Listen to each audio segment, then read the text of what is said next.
Chapter 2. As carefully as possible, I opened the front door. I knew my mom was sleeping in the back room, but it was a small house and the front door squeaked. Waking her up would not be a pleasant thing. I slipped down the hall into my room, not at all bothered by the fact that the entire house was dark. Mom always kept the blinds drawn since she slept days. I was not entirely sure what she did at night, but because it meant she wasn't home to interfere with my nighttime entertainment, it didn't bother me much. I shut the door of my room before I turned on the single bare bulb on the ceiling. Kneeling by the bottom left corner of my bed, I pulled out an old sock. I groaned. It was empty. She had found it. By the time I was 8, I was hiding any cash I had. By 10, I was moving it every 2 weeks. And by 13, I was keeping a backup stash. It really sucked when she found one, but at least that left me half. I went to my desk. I opened my dictionary. I had the other half under S for slut. It's definitely the best hiding spot I've come up with. My mom would never think to look in a book. I guess I must have gotten my love of reading from my dad. But if I didn't leave some in another place, she might start checking the books in desperation. It was Friday afternoon. I still had 23 bucks. I didn't have to go back to school till Thursday, which meant I didn't have to be anywhere specific for the next 5 days. I should have been feeling great. At least I was free for a few days.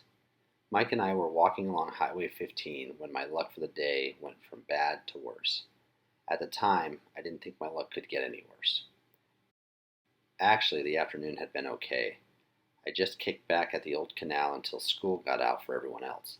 Then Mike and I hooked up with a couple chicks from another school and went to a party at someone's house with them. It was cool. $7 cover for all we could drink. I couldn't believe how stupid some parents are.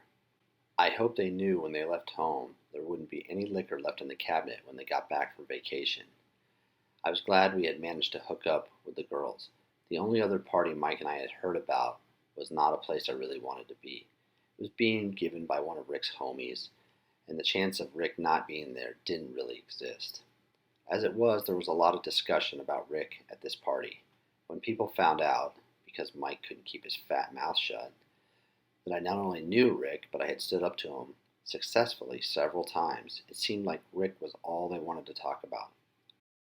I honestly didn't understand why Rick was so amazing to some people. As far as I could tell, he was just a stupid big gang member wannabe. He couldn't get in with the big gangs, so he had his own little gang that seemed to think they ran the school. I guess the big time gang knew he was just a little pushover, like I did. What got me was the fact that no one else in our school seemed to have picked up on that. He kept trying to do things that looked mean and tough, but he was so stupid he always got caught doing them. He certainly could intimidate a lot of kids, including Mike. Maybe that was the reason why Mike seemed to hover around me at school. With all the hype about Rick and the fight we had had that afternoon, I was bored with the party. I couldn't get the girl I wanted away from the crowd. They followed us everywhere. She didn't seem to mind it. In fact, she really enjoyed all the attention we were getting. She started flirting with all the other guys. I was getting mad and I was ready to leave, but Mike was thriving on the attention too, and he wasn't ready to go. Anyway, we stayed until about 3, when I got really irritated. The chick I was trying to get with had managed to get away from the crowd with some other dude. When I saw her slip into the back room after him, I had enough. I told Mike I was leaving with or without him. He didn't want to walk all the way back home alone. He knew that was a real good way to get jumped. So we left. As we crossed the field behind the house, we saw the flashing lights of the cops going to bust the party. I was glad something in my life worked in my favor. It was the 3rd time that month that I had decided to leave a party just minutes before the pigs showed. I was stupid enough to think my bad luck streak for the day was over. We decided to head to my house. It'd be empty at least until 7, so we could catch a couple hours of sleep and then take off before my mom got home. Any other time we would have avoided the shortcut along Highway 15, but we figured so many cops would be busy busting the party they wouldn't be patrolling the highway. We were wrong. The pig was smart. I have to give him that much. He didn't even flash the lights till he was right behind us. Even so, we gave him a pretty good run. Mike's run turned out better than mine. We split up and the cop followed me. Riding in the back of the patrol car was not a new experience for me, as the sergeant pointed out as he completed the paperwork for my file at the station. This was my 4th curfew violation in 6 months. "Where's your mom, Sean?" "Working." "Where does she work?" I shook my head and shrugged. You don't know? I didn't know before either. Why didn't you ask her last time? You never told us this was going to be a habit.